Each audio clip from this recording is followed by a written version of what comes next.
just how much I desire a sense of touch.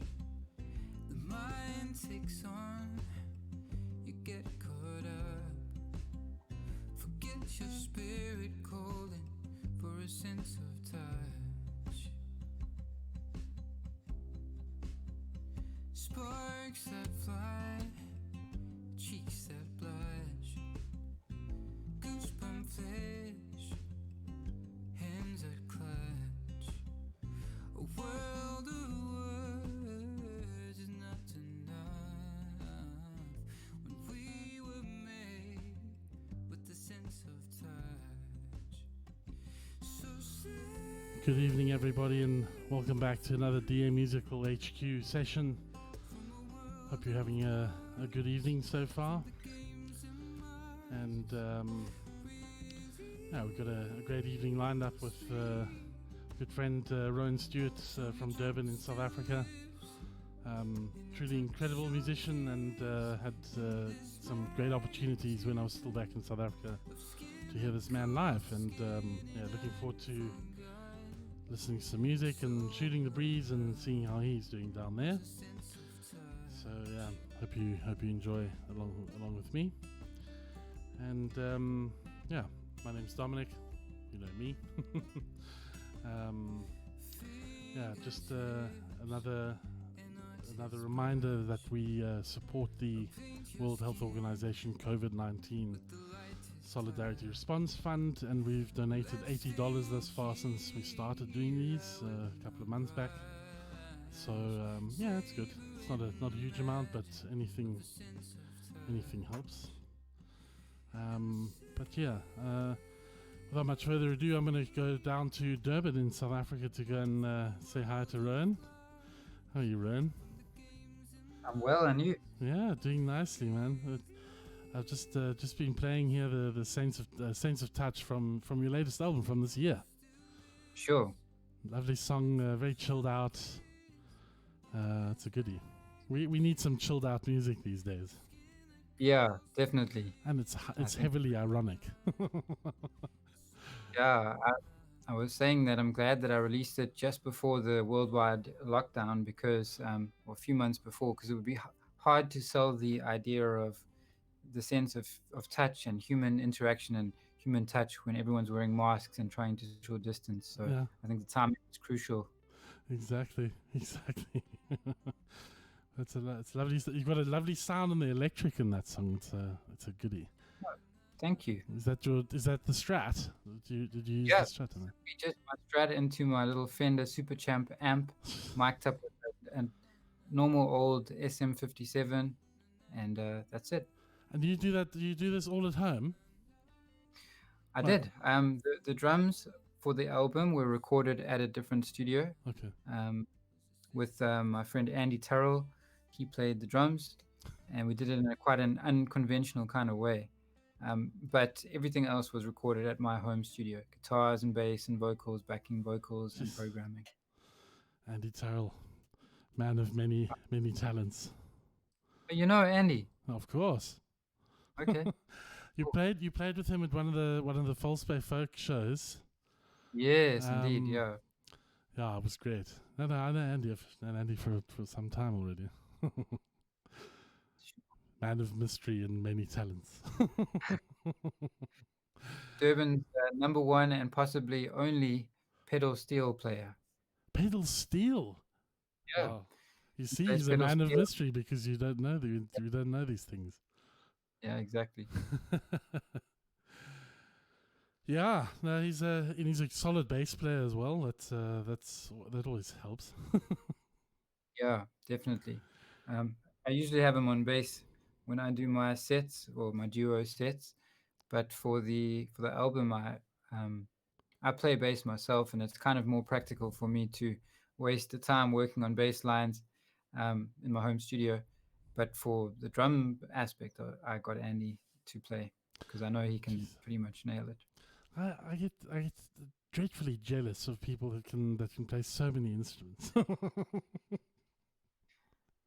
Yeah, but if you have a chat to Andy, he's I think he he kind of underappreciates his multi-instrumentalism, and he thinks that, oh, I should have specialized in this guitar or that. And I say, no, Andy, there's definitely a place for a multi-instrumentalist, like the go-to guy. If we like, oh, we need a bassist, a drummer, we need a pedal steel player, even plays bagpipes now, actually. For real. He's in I a, can imagine he that. plays in a piper band. I think he plays drums, but occasionally bagpipes as well. Goodness We get gracious. Yeah, then it probably comes with a vast amount of modesty at the same time. So he's like, Yeah, sort of undersells it. that's Andy. So fun. So tell me how things. What's well, apart from being in a very strange period of time at the moment, how is the music world at the moment?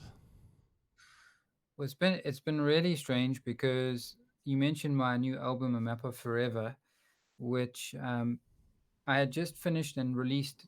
Well, I was about to release it when all hell broke loose with the COVID situation, and we went into lockdown. So I had a national tour planned, and I had plans to try and I was in contact with some European venues and things to try and get something going for later in the year, and then everything changed for musicians and artists worldwide, and for everyone basically. Yeah. So I was forced into this situation where I'm like, okay, well, that tour is not happening now.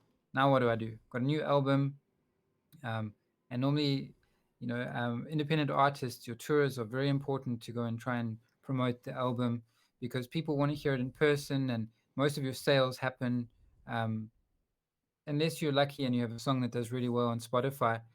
I still sell physical merchandise, so Mm. a lot of my sales would happen through um, CD sales at shows, that kind of thing. So I have a whole bunch of CDs piled up in my studio and know where to sell them. Oh man. But that said, I'm very fortunate because in the last week or two, I've um, I've been booked for an instrumental show, which Cool. was really interesting. I did a show where I had to wear a mask, no singing, and do 3 sets of guitar instrumental music at a venue in Belito. Wow. And, and that was quite fun. I've got another one coming up this weekend, and I've just heard that I think yesterday or the day before, that I've been booked to do an actual vocal performance the next day in Belito. So Wow.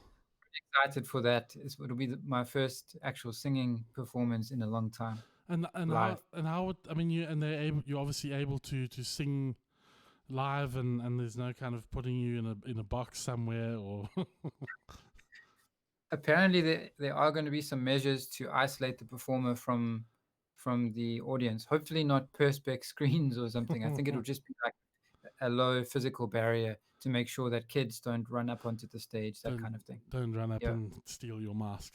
and it's open air, fortunately. So Yeah, it would be a different story if it were like in a small totally, restaurant or something. totally. Yeah, they've actually just passed a rule here recently that you can't sing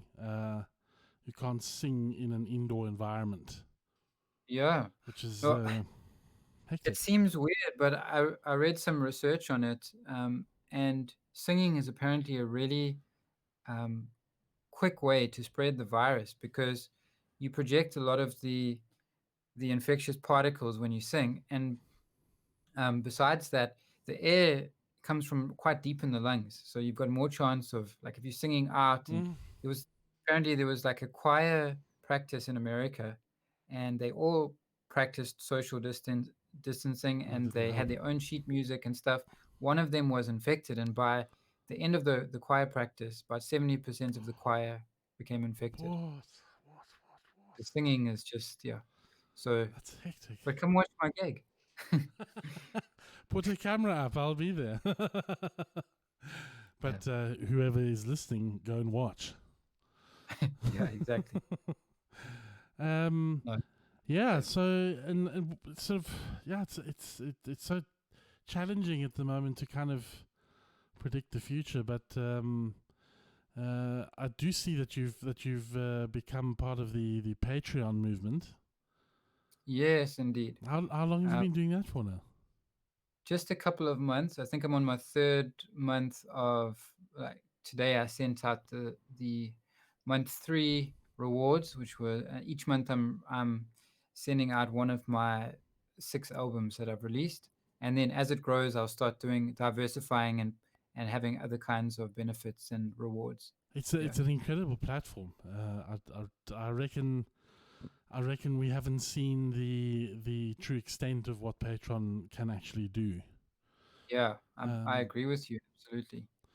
So Um, for me, it's early days, and I think there's definitely a relationship between your online profile, particularly things like YouTube. And I haven't been a frequent YouTube poster. I occasionally upload a music video, but there's no kind of regularity to it. hmm, It's it can be a year goes by and then I release a video. So I think there's a correlation between how many YouTube followers you have and how many Patreon supporters. Agreed. I've heard that before. So I wasn't expecting anything crazy like hundreds or thousands No, of patrons to start off with. So mine's very, very small, but um, I think the modern artist has to try and piece together little bits of income streams to make it into something sufficient to live by. totally. I'm So just, actually I'm a patron of 2 sailing channels because I love watching these sailing YouTube channels, right? wow, okay. And they are incredible. Like they are basically out in the middle of nowhere on their yachts sailing around, and they make some really great videos.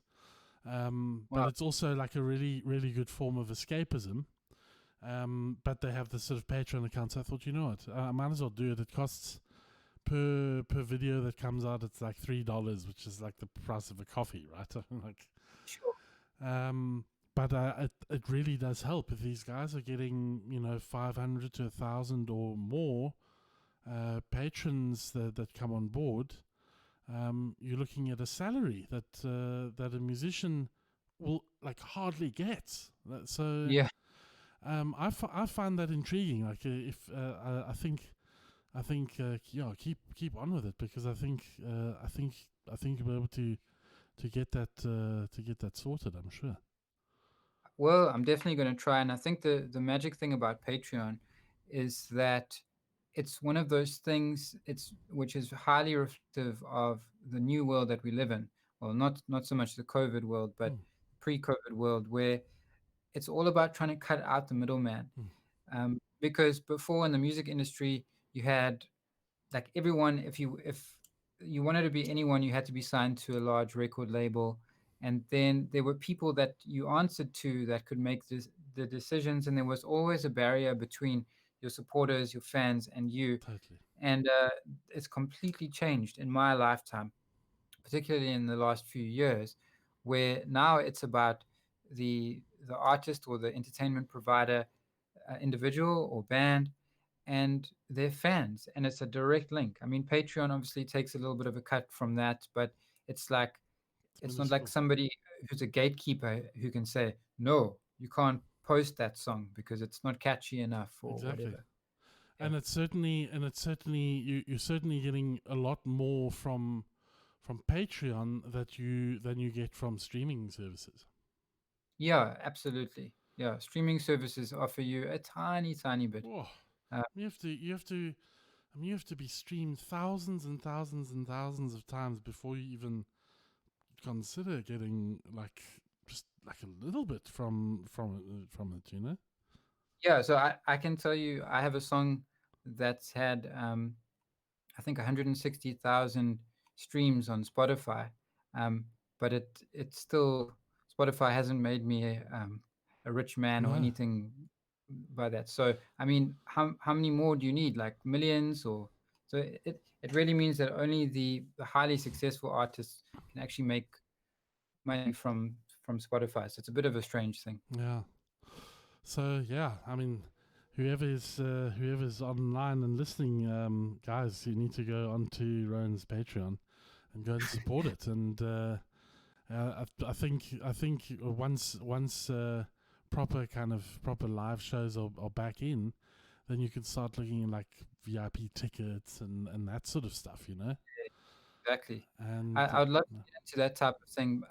So it's kind of like a balance that you have to weigh between, because if it's only a small group of people, so you can't dedicate a large amount of your time to providing quality content. So the more people join in, the more interesting and diverse my content can become. And I would love to do things like um, exclusive meet and greets and exclusive live streams and like demos and that kind of yeah, stuff that are only available to my patrons. totally. But look, Yeah.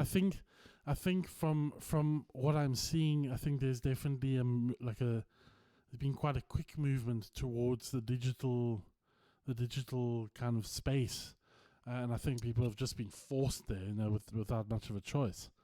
So there's been a lot of like content, you know, online, and this is also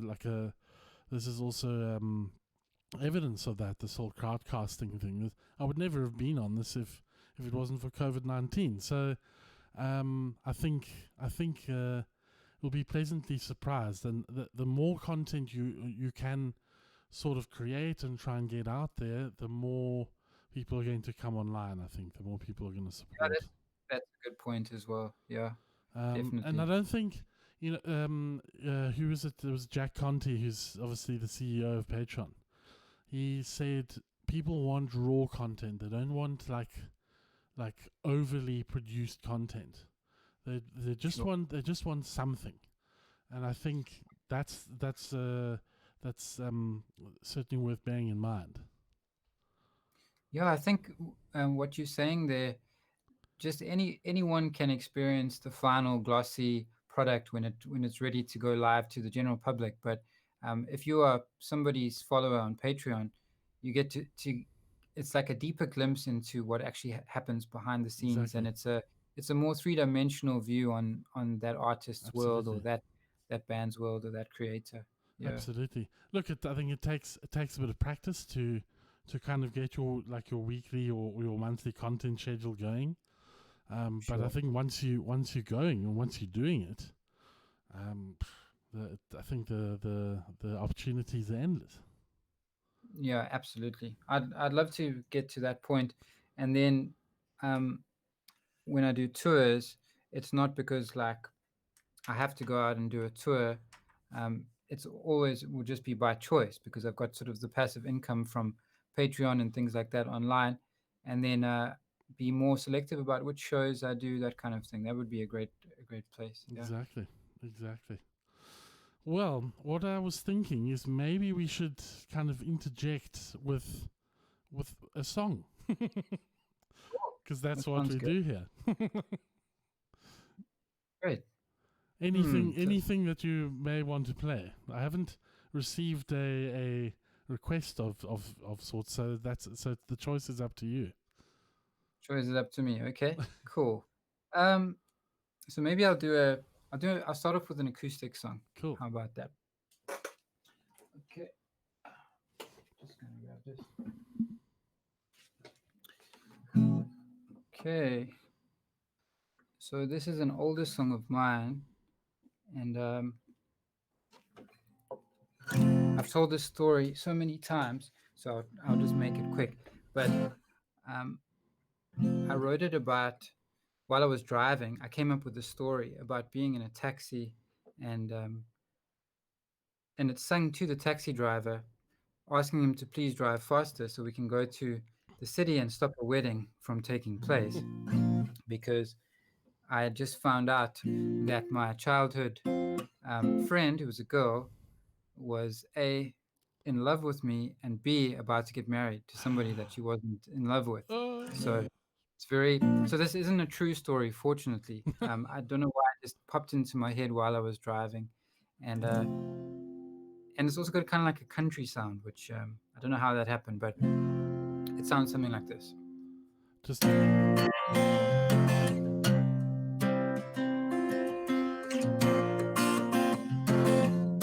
Should we put a bit of reverb on? good idea.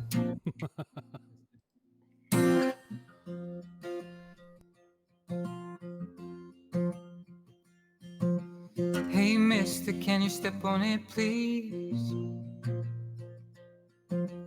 This is a kind of emergency. I gotta get there, I don't care how. They could already be saying their vows.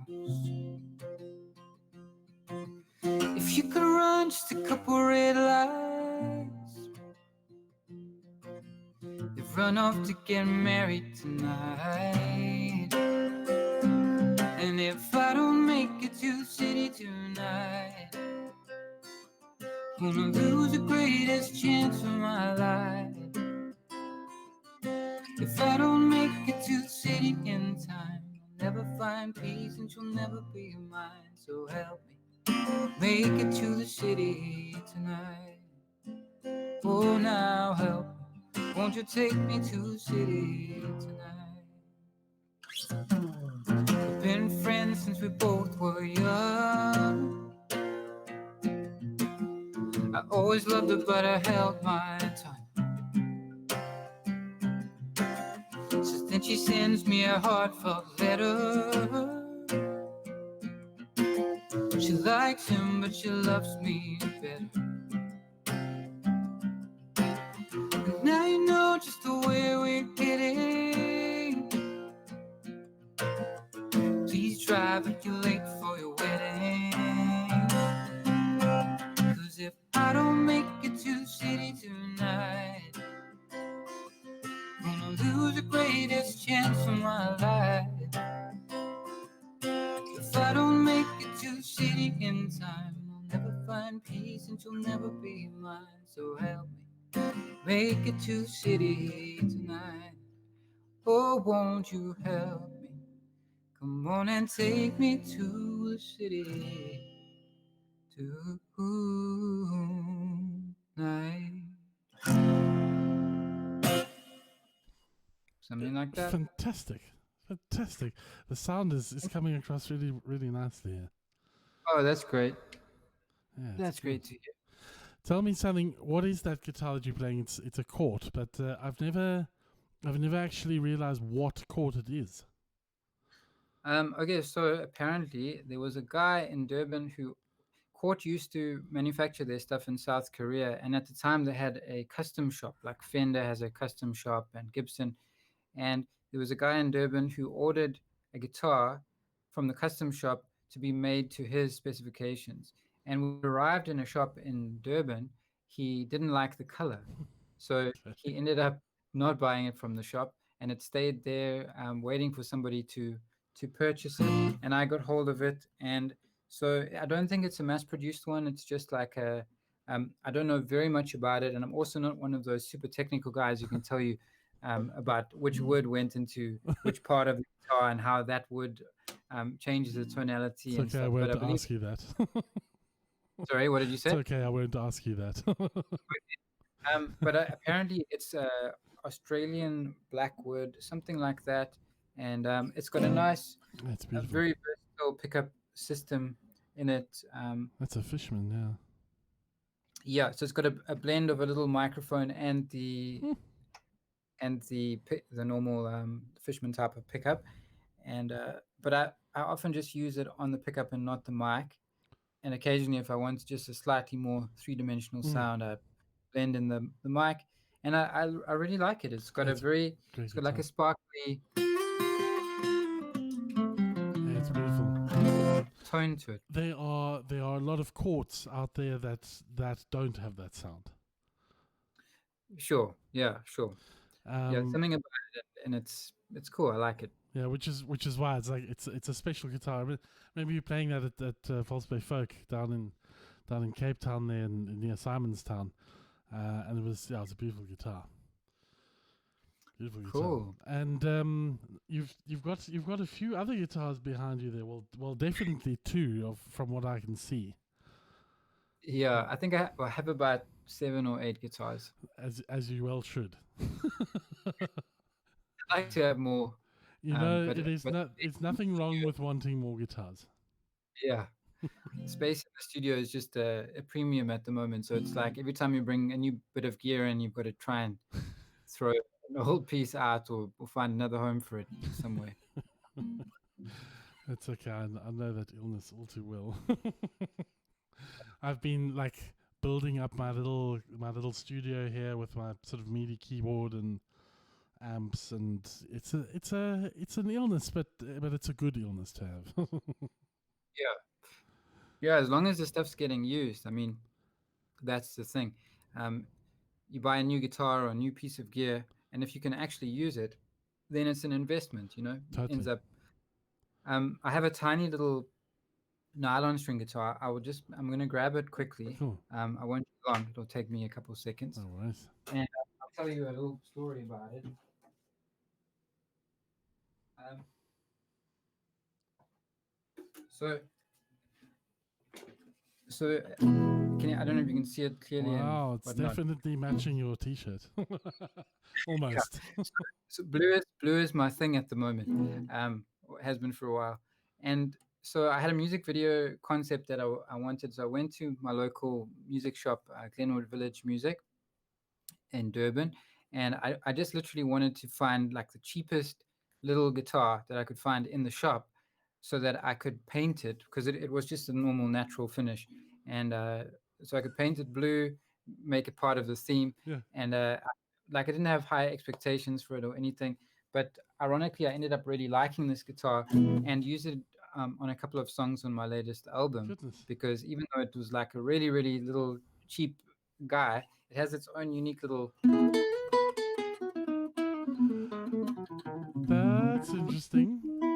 Like little. So it's Nice almost like an tone to it. alto guitar. So and I really like having a little cheap guitar that doesn't matter if it gets a little bit dinged or something at home. It's nice for writing, and you rather keep the expensive ones in their cases For sure. and playing shows, that kind of thing. Although because it's blue, it's probably quite an interesting guitar to play live. Sure. Yeah. No electronics on it whatsoever, so I need to mic it up. But yeah, I'd like to do a gig with it one day. That'd be Well, cool. there's nothing wrong with just having like two pencil mics, just pointing towards the blue guitar. Yeah, absolutely. But you've got a Strat there as well. Yes. Yeah. Have you always played a Strat, or have you played sort of other electrics? So the way that I came upon a Fender Strat was quite interesting. When I was 15 years old, somebody saw an advert in my local newspaper saying, we need a young guitarist to audition for. He has to be a guitarist, actor, singer to audition for a show, which was going to be about a tribute to the Fender Stratocaster. And I knew about the Fender Stratocaster, but I'd never actually owned one before. So I rocked up at this audition with two guys, actually three people, a guy called Demi Venturis, a local musician called Barry Thompson, and Dawn Selby.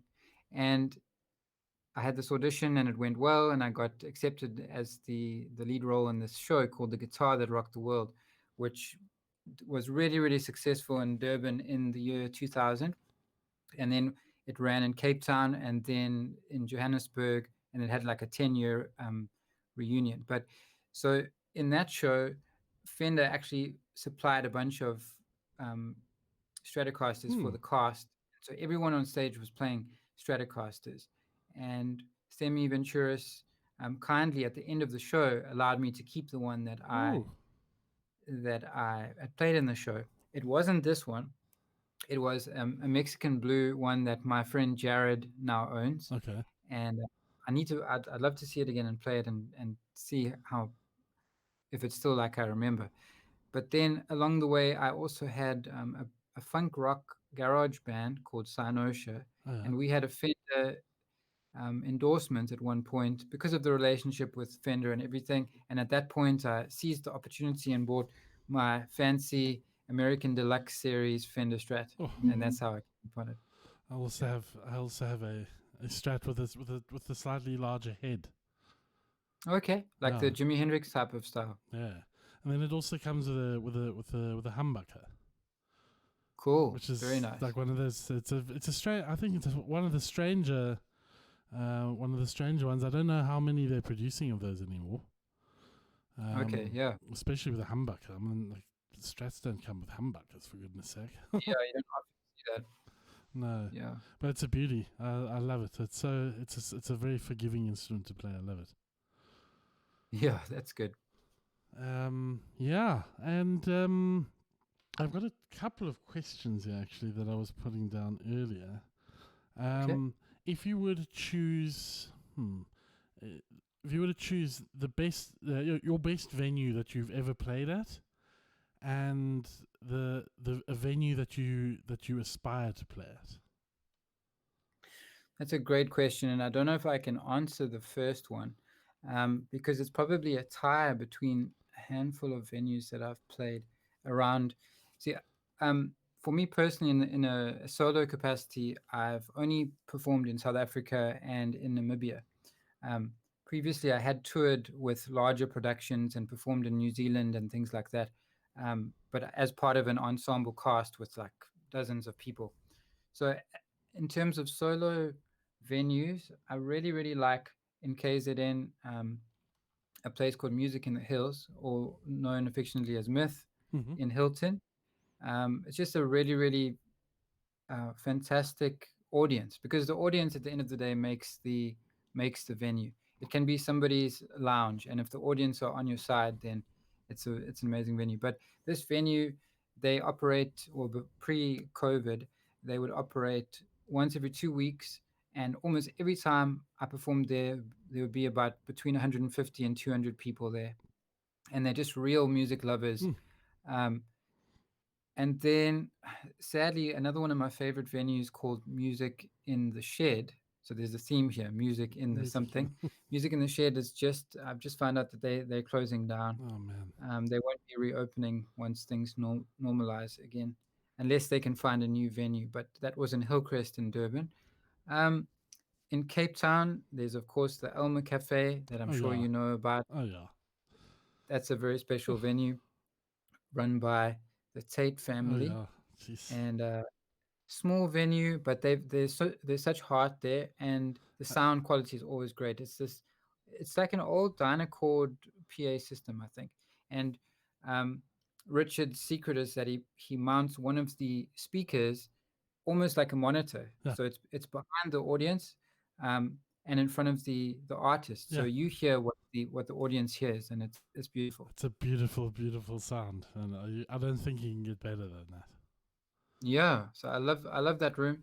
And then for me, um, the style of music that I write, and the um, type of artist I am, who loves storytelling and that type of thing, and transporting my audience, I really feel like it's suited to theaters. And with my background in theater, I'd love to play some bigger theater venues. There's one locally called the Elizabeth Snedden Theatre in Durban.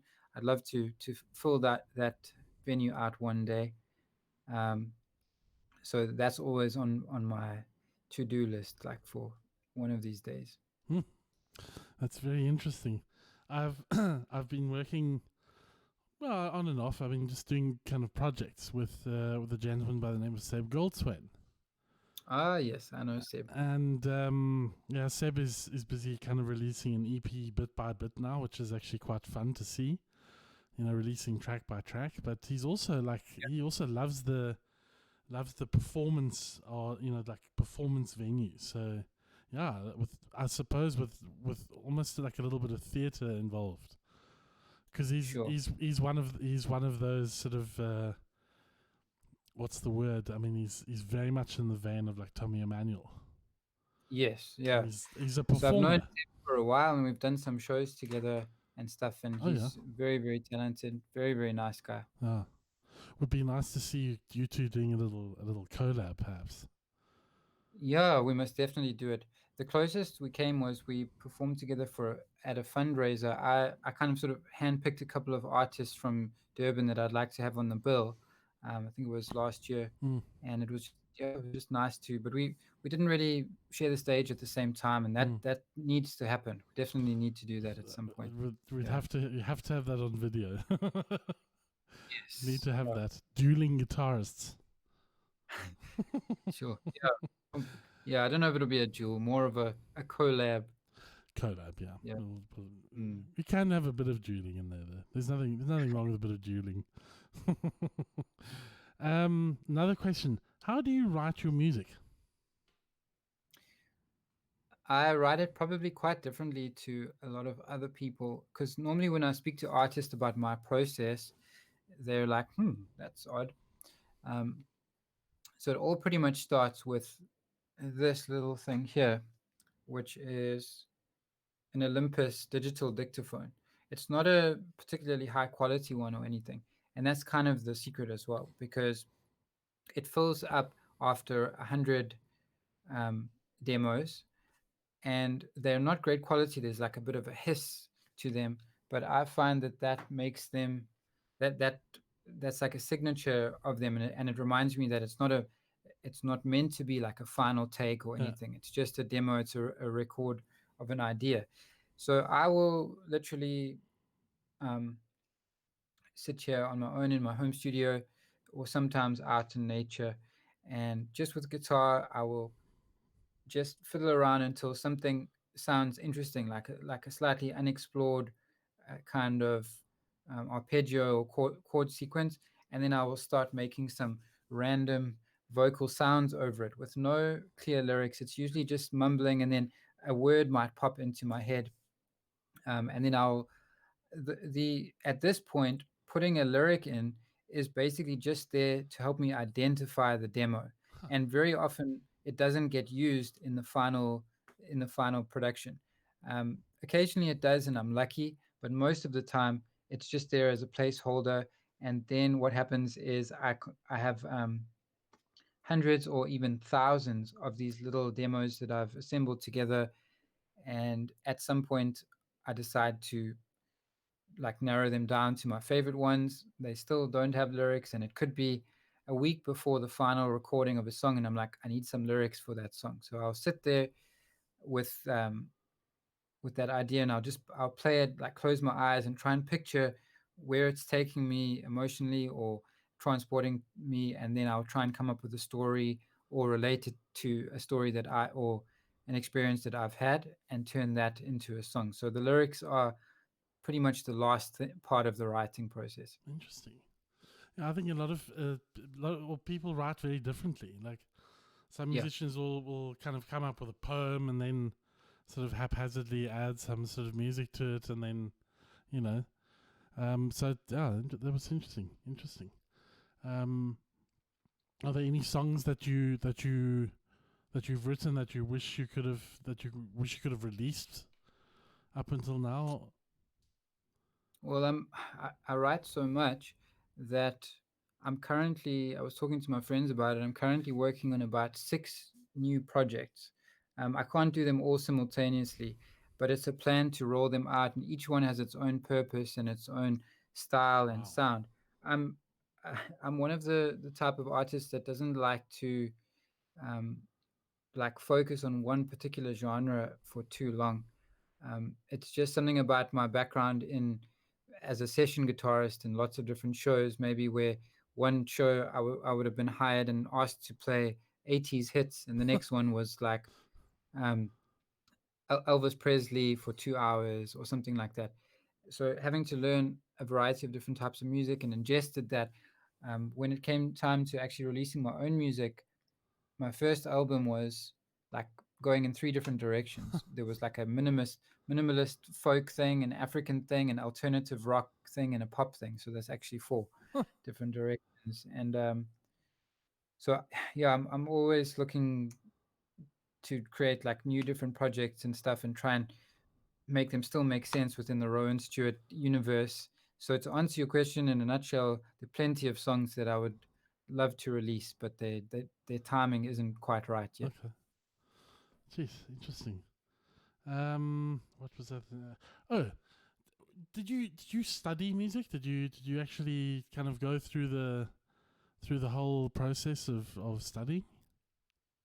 No, I come from a family of 2 musical parents. They were performing gigs every week or a couple of times a week before I was even born.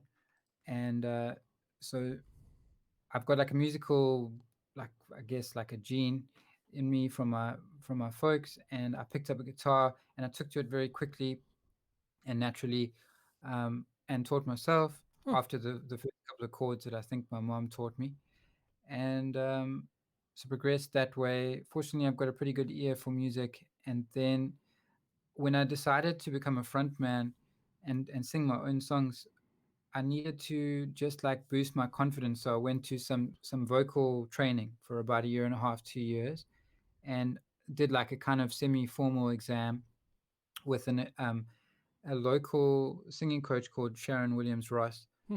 and that was pretty cool. I still use her vocal warm-ups daily.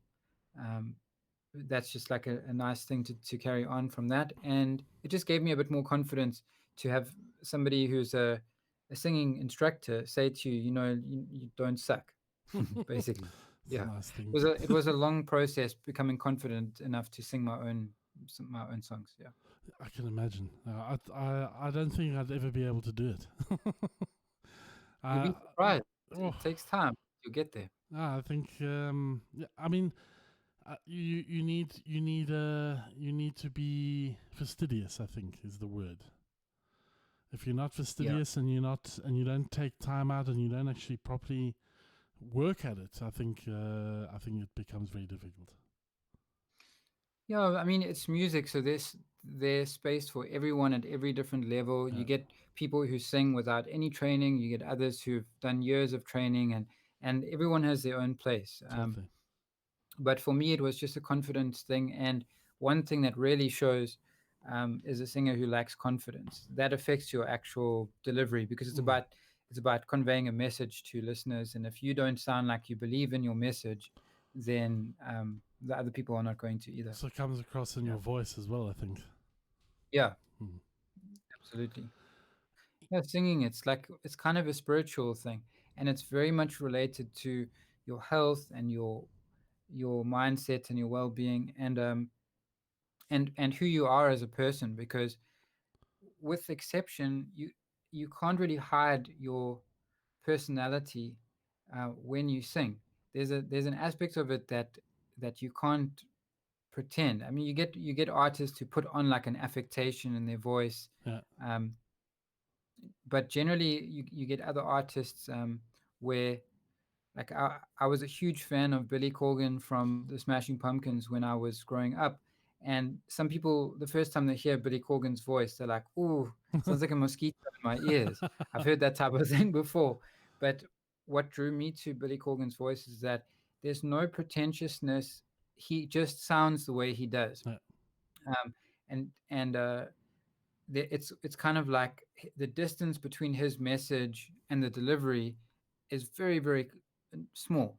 Whereas you get some people who put on a bit more, like an Elvis Presley puts on like a "I'm all shook up." You know, there's even a movie about him, like when he decided to put that affectation on his voice and how it made a difference and stuff. So, but I'm less of a fan of that, and I like the type of artists where they're they can't sound like anyone else because they have too much of their own character in their voice. If that That is makes sense. yeah, it's fascinating. I think authenticity is definitely the way. Yeah, absolutely. Yeah. Well, in saying that, should we listen to another authentic song of yours? Cool. Should I play something on the Strat? I What think do you it's think? always a good idea. Okay.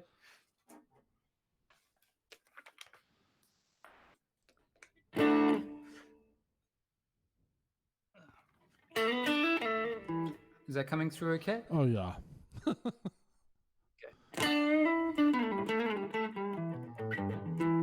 So I'm going to do a minor blues song of mine with some improvised lead playing, and this one's called Man of Tin. It's an older song of mine as well. Awesome.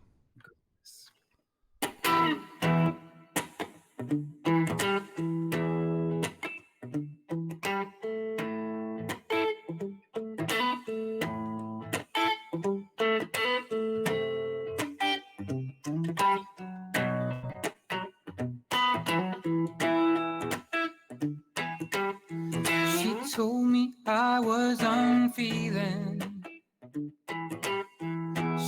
I'm emotionally cold. Oh, and my smile just concealing an empty soul. So I tried to tell her I loved her, but my words felt scripted. Where I longed for affection, I found cold steel instead. Said, do you know where a heart is? And how to turn steel to skin? Some great wizard to fix me. I'm the unfeeling, a man of tin. But even I met to where us now, I have sadness within. I'm not cruel, I can't help it, that I'm the unfeeling, a man of tin.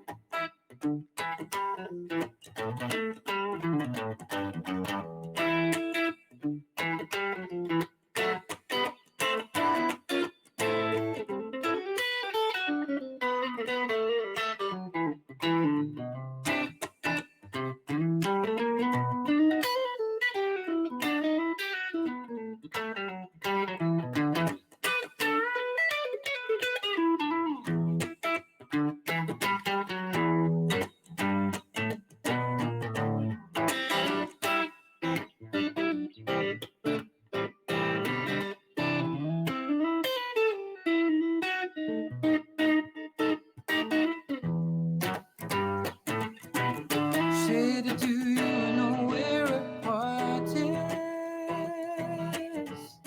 And how to turn steel to skin? There's some great way to fix me. I'm the unfeeling, a man of tin. But even meant to wear us down, I have sadness within. I'm not cruel, I can't help it, that I'm the unfeeling, a man of tin. Said I'm not cruel, I can't help it, that I'm the unfeeling, a man of tin. Oh, I'm not cruel, I can't help it, that I'm the unfeeling, a man of tin.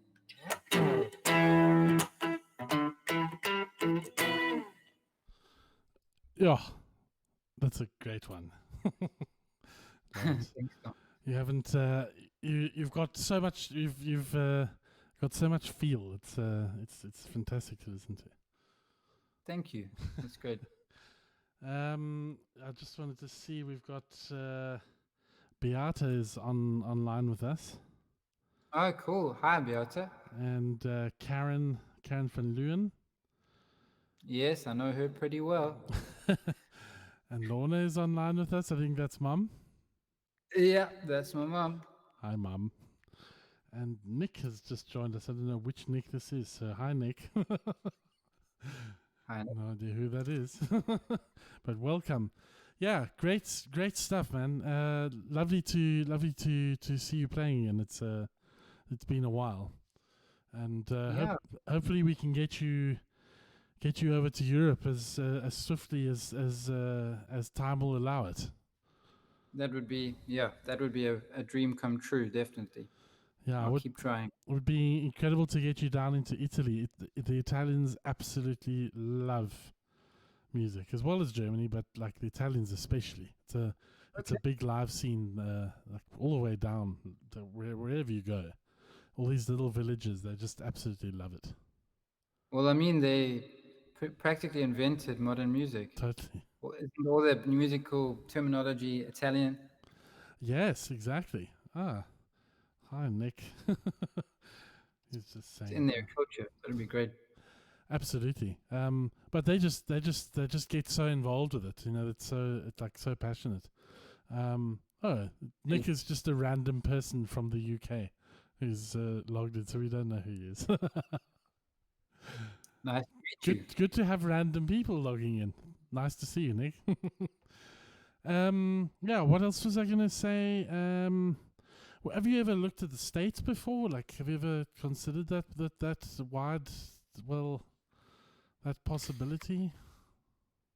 I've had a few interactions with people in the States where at one point I was working with a management company based in LA. And it kind of just fizzled out after a while. They gave me some good advice and stuff, but eventually it got to the point where they said, look, in order for us to really help you, you'd have to move over here. Mm, And it wasn't really feasible no. at that point. Um, and then I know friends who've traveled over there and performed, but I think it's just I don't know. My experience of going overseas and touring and checking out what it's like, it's very limited. Mm, It was limited to a big show that I did years ago, and it wasn't like the focus wasn't on me in particular. So mm. um, it's a big world, and everyone dreams about making it big in the States because it's just such a huge But market, it's and so much of the biggest music in the world comes from there. it, But I wouldn't, to be honest, I wouldn't even know where to begin. it's so layered though. Very, very, very challenging. I mean, I know having been here now for 4.5 years in Berlin, it's the same thing. A lot of people come to Berlin thinking, oh, the minute I go to Berlin, I'm going to make it. Like, no. I think it's exactly the same thing. You know, there are so many musicians and so many shows happening, and like, it's just, and then people don't make much money here anyway. So you have to go touring. You have to be touring on a constant basis.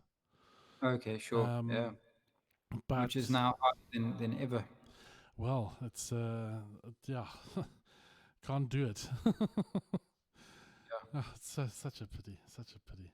But yeah, it would be great to see if we can organize something as soon as we can, and start working towards something. Like, look, it's not. I think the first tour is generally like a it's sort of quite low key. I think.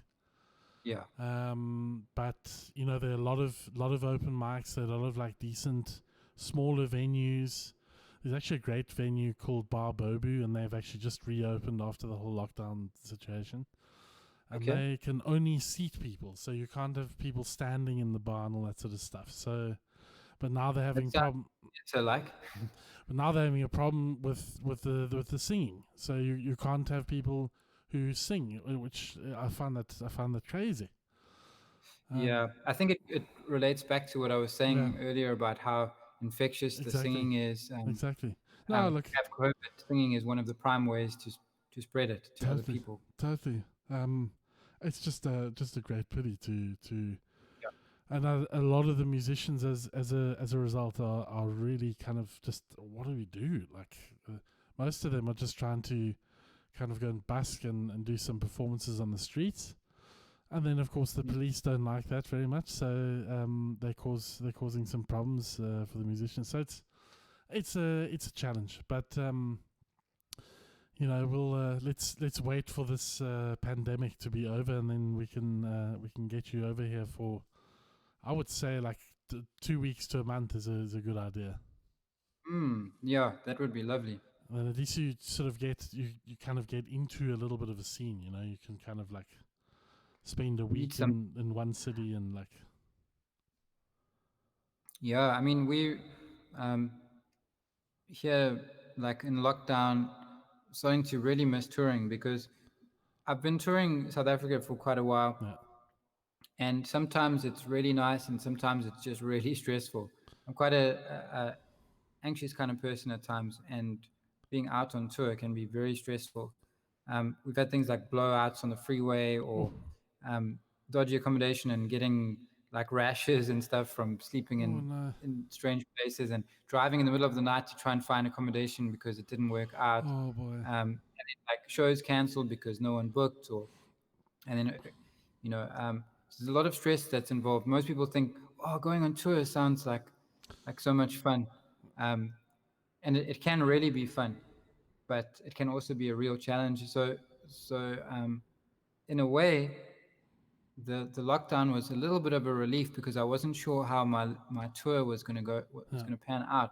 But I can tell you now that, like, after sitting in my home studio and working every day on new material and stuff, I'm really feeling like I need some experiences, and I Yeah. really want to go out and travel and meet more people and just grow culturally. So I'd love to head over to Europe. What I might do is actually put together or like put together like a touring group.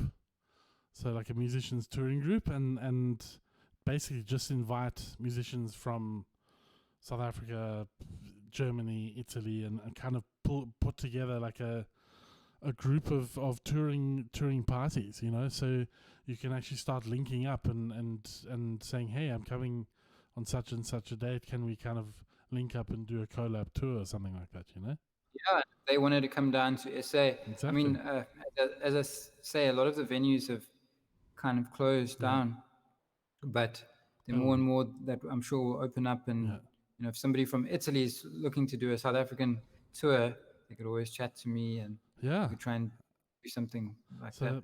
So I'll get that up and running, and I've got some really fantastic people here that I've met over the last couple of years, and they are also sort of big into touring and also want to go and do different things, and they all like sort of work very closely together here. So Great. yeah, would be a good thing to get going. But should we do one last song just to kind of play out the session, and what do you think? Yeah, we could do that. I'm just trying to think what song I could do. Should I just do so? Does anyone who is online now have a request at all for a song? Not If that not, then I'll probably just end off with like a Jimi Hendrix song, because or it's like something from the new album. something from the new album. Okay. Let me do something from the new album. Okay, I know which one.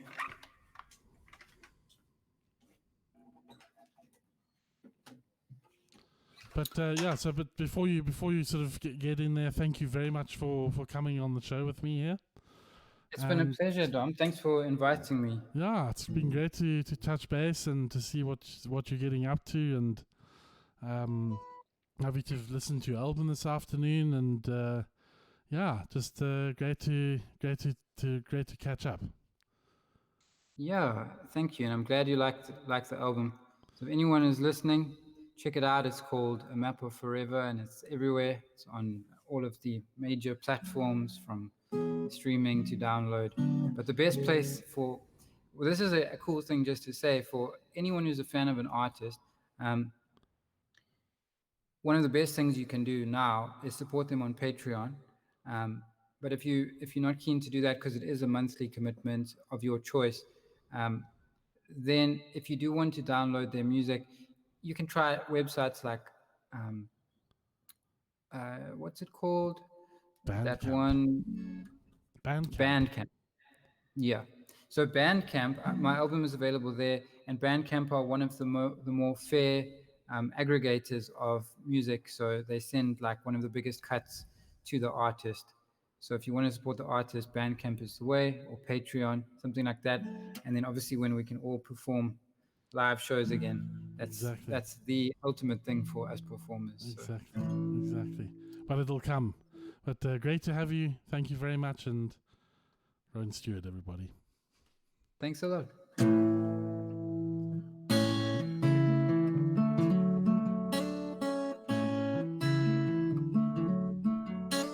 My days have purpose, the sun is my guide. But night holds a secret, a separate side. From under the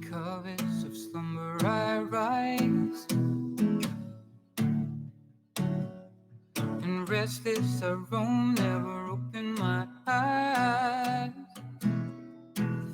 When I go sleepwalking into the endless night, nights turn to years and I still wandering, lost and blind. And I'm still sleepwalking. What am I searching for? A home and a heart that's pure, but no heart's as good as yours. So why am I sleepwalking through the night? Sleepwalking all my life. My lover discovers me out of my bed. She brings me back safely and lays down my head. She wonders what world I'm walking instead of the one where she waits for me patiently waiting. When I go sleepwalking into the endless night, nights turn to years and I'm still wandering, lost and blind. And I'm still sleepwalking. What am I searching for? A home and a heart that's pure, but no heart's as good as yours. So why am I sleepwalking through the night? Sleepwalking all my life. Sleepwalking through the night. Sleepwalking all my life. My days with purpose. The sun is my guide. Thank you. Thank you very, very much, Rowan. Incredible to have you on with us, and we Pleasure. will definitely see you again hopefully in the near future. Great, man. Thank you. Cool. Have a good one, and You we'll touch base very soon. stay safe. Thanks. Cheers, Rowan. Bye for now. Bye. That was Rowan Stuart, all the way from Durban. Fantastic to have him with us. I will be announcing the next act for next week in the next day or two, so look out for that. Thanks very much for everyone coming online and listening in, and we look